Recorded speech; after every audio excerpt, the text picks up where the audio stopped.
Et à l'issue du roman, sous la contrainte, sa raison bat en retraite.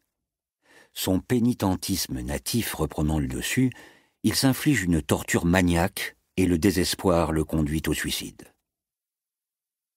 Et ils moururent très malheureux sans avoir d'enfants, ce qui rassurera grandement l'esthète à la Pyrrhus, auteur de cette fable.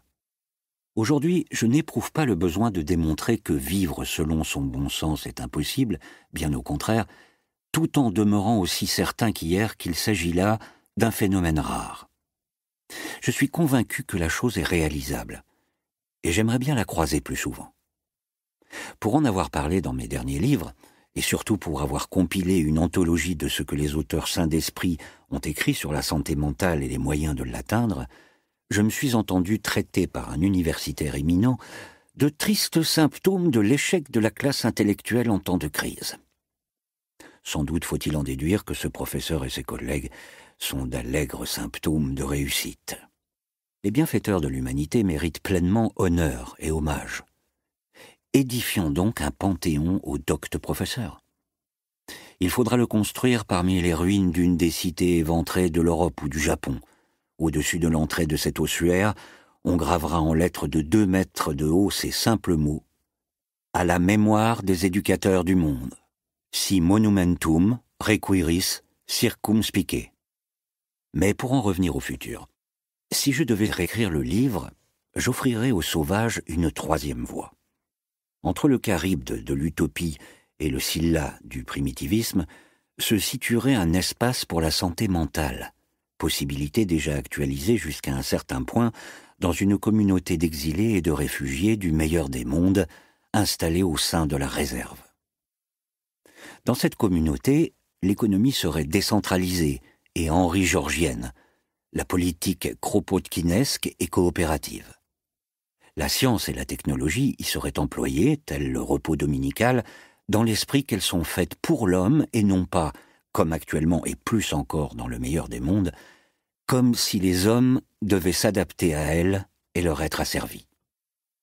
La religion serait la quête consciente et intelligente des fins dernières de l'homme, la connaissance unificatrice de l'immanence, Tao ou Logos, et de la transcendance, Dieu ou Brahman. On y pratiquerait une philosophie de la vie qui serait une forme d'utilitarisme supérieur, où le principe du bonheur maximal serait subordonné à celui des fins dernières. La première question à poser, la première aussi à laquelle répondre en toutes circonstances, étant celle-ci: comment telle idée, telle action favoriseront-elles ou contrarieront-elles les fins dernières de l'homme pour ce qui nous concerne, moi et les autres? Élevé chez les primitifs, le sauvage, selon cette hypothétique nouvelle version du livre, ne serait pas transplanté en utopie avant d'avoir acquis une connaissance directe de la nature de la société, composée d'individus coopérant librement et engagés dans la recherche de la santé mentale. Ainsi modifié, le meilleur des mondes posséderait une complétude artistique et même philosophique, s'il m'est permis d'employer ce grand mot pour une œuvre de fiction, qui lui fait manifestement défaut sous sa forme actuelle. Mais le meilleur des mondes est un livre sur l'avenir, et quelles que soient ses qualités littéraires ou philosophiques, un livre sur l'avenir ne peut nous intéresser que si ses prophéties paraissent raisonnablement réalisables. Depuis notre observatoire actuel, 15 ans en aval dans l'histoire moderne, jusqu'à quel point ces pronostics paraissent-ils plausibles? Que s'est-il passé dans cet intervalle douloureux qui soit de nature à confirmer ou infirmer les prévisions de 1931? Un énorme angle mort se révèle: le meilleur des mondes ne contient aucune référence à la fission nucléaire.